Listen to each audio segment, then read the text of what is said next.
नमस्कार, आप सभी का स्वागत है आपके अपने यूट्यूब चैनल सफल स्टडीज में। आज से हम कक्षा 6 के भूगोल का सीरीज शुरू करने वाले हैं।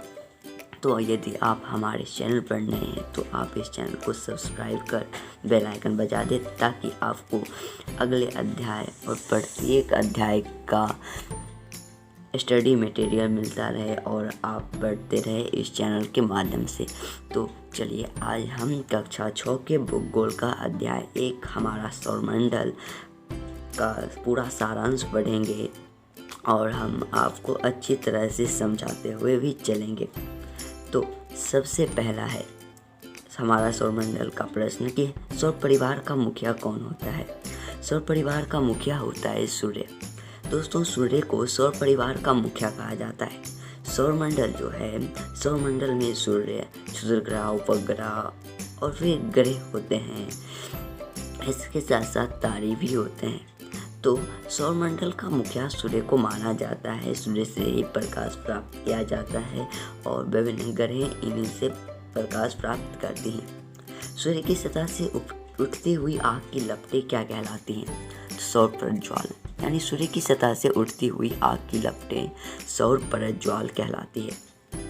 आगे है सूर्य पृथ्वी से 109 गुना बड़ा है। दोस्तों, पृथ्वी से सूर्य 109 गुना बड़ा है। सौरमंडल में कुल कितने ग्रह हैं? सौरमंडल में कुल 8 ग्रह हैं और उन ग्रह के नाम हैं बुध, शुक्र, पृथ्वी, मंगल, बृहस्पति, शनि, यूरेनस, नेपच्यून। बुध को छोटा ग्रह कहा जाता है, शुक्र को सांझ का तारा, भोर का तारा, पृथ्वी की बहन, सौंदर्य का देवता इत्यादि के नाम से जाना जाता है।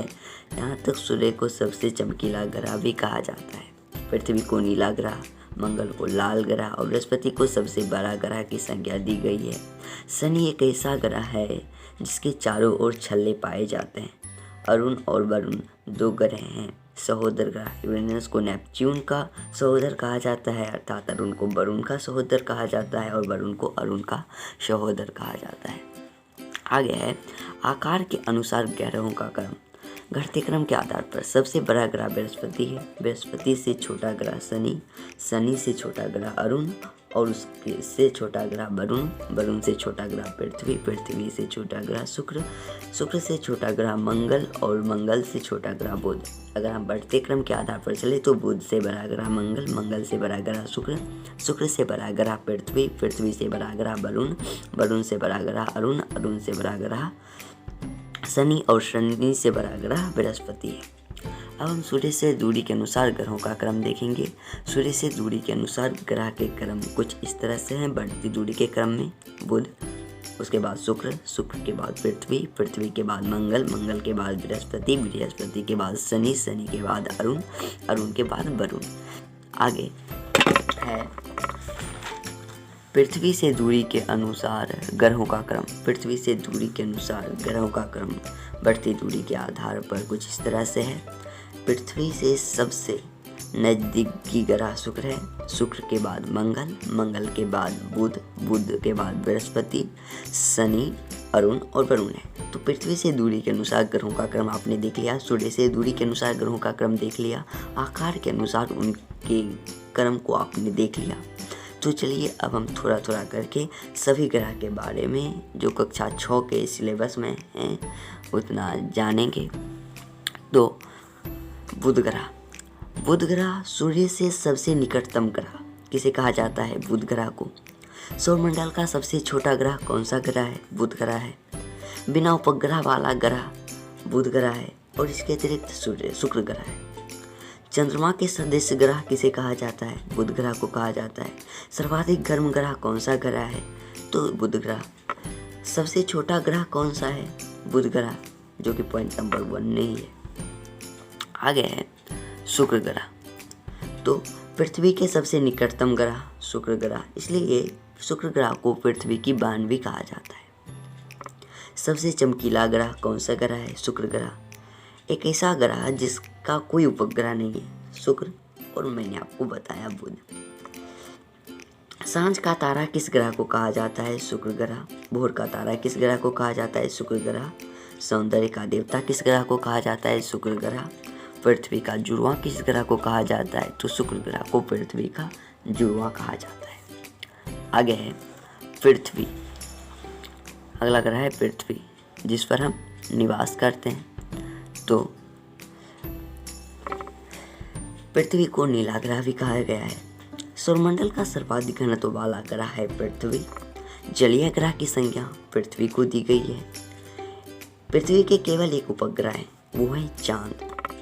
अगला ग्रह है मंगल। मंगल को लाल ग्रह की संज्ञा दी गई है क्योंकि यह लाल रंग का होता है। मंगल के बारे में कोई खास जानकारी क्लास 6 में नहीं दी गई है। आगे है अगला ग्रह है बृहस्पति। बृहस्पति सर्वाधिक उपग्रह वाला ग्रह है। इसमें कुल 63 उपग्रह हैं। सर्वाधिक भारी ग्रह है बृहस्पति। विशाल लाल धब्बायुक्त ग्रह है बृहस्पति और सबसे बड़ा ग्रह है बृहस्पति। अगला ग्रह है शनि।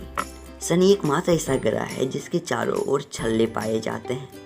शनि सौरमंडल का सबसे कम घनत्व वाला ग्रह है और सर्वाधिक घनत्व वाला ग्रह कौन सा है? वो पृथ्वी है, जो कि मैंने आपको पहले ही बता दिया। हमारा जो अगला ग्रह है वो है अरुण। अरुण का इंग्लिश होता है यूरेनस और वरुण का इंग्लिश होता है नेपच्यून। अरुण को वरुण का सहोदर कहा जाता है और वरुण को अरुण का सहोदर कहा जाता है।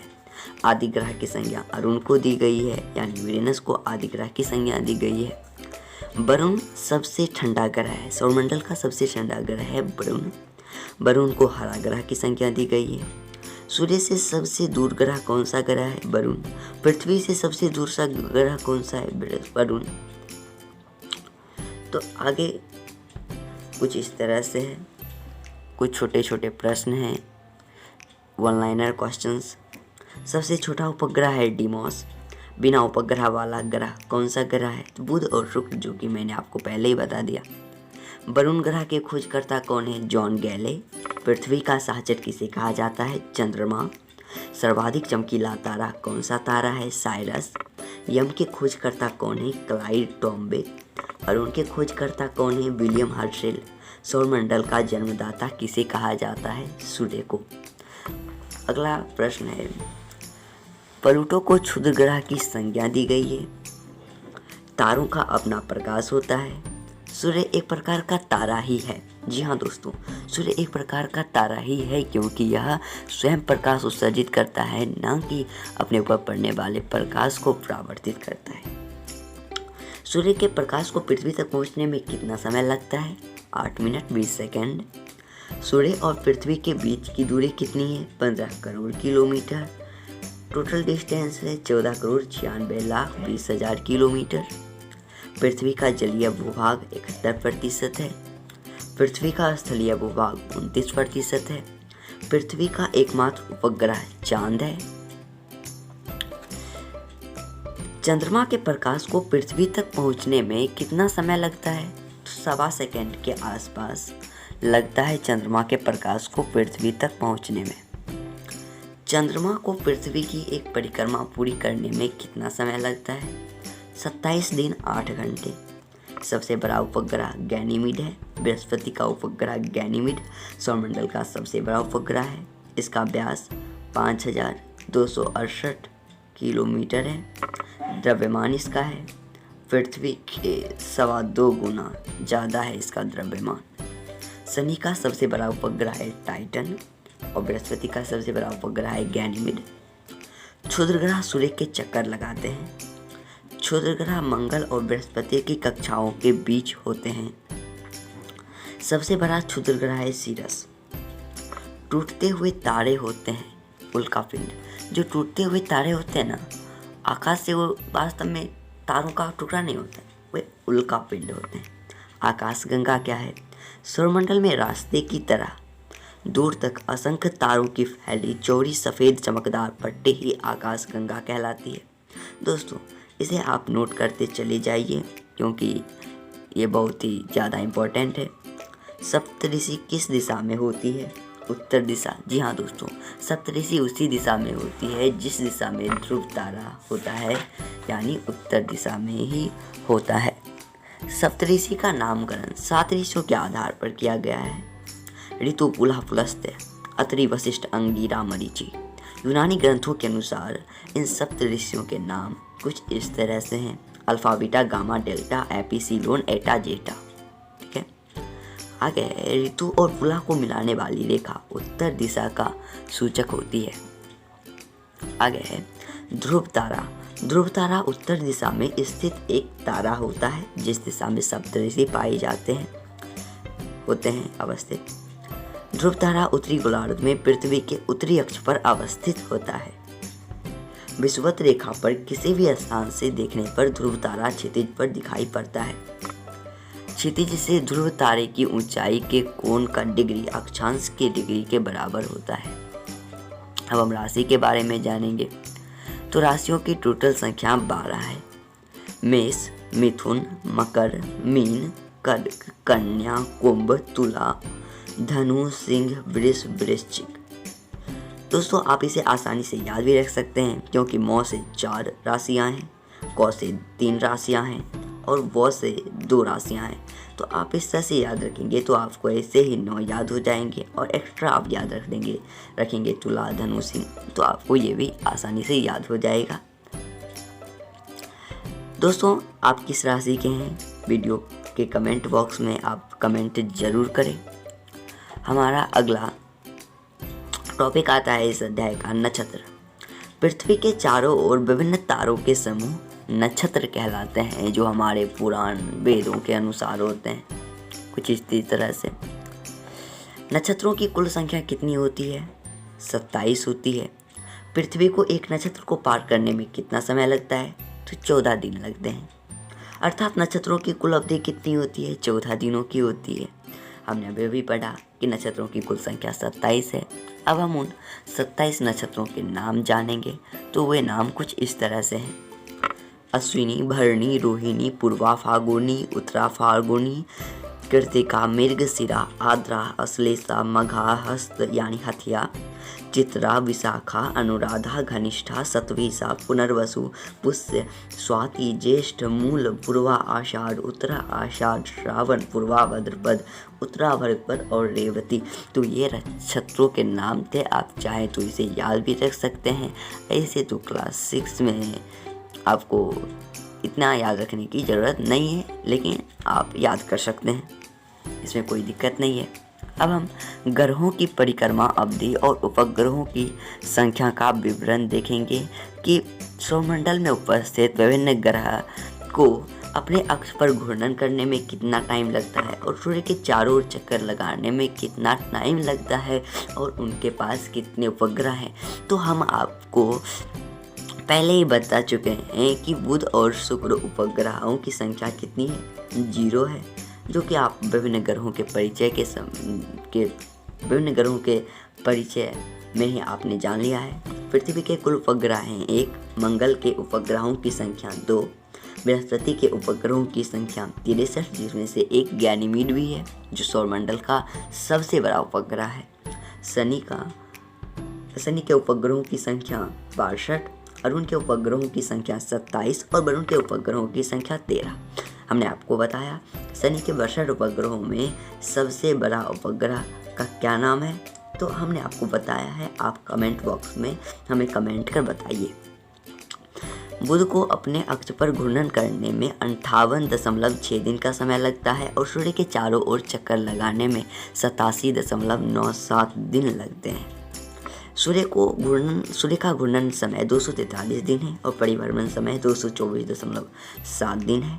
पृथ्वी का घूर्णन समय 23.9 घंटे है और इसका परिभ्रमण समय 365.3 दिन है। मंगल का घूर्णन समय 24.6 घंटे है और परिभ्रमण समय 687 दिन है। बृहस्पति का घूर्णन समय 9.9 घंटा है और परिभ्रमण समय 11.86 वर्ष है। शनि का घूर्णन समय 10.3 घंटे है और परिभ्रमण समय 29.46 वर्ष है। अरुण का घूर्णन समय 16.2 घंटे है और परिभ्रमण समय 84.01 वर्ष है।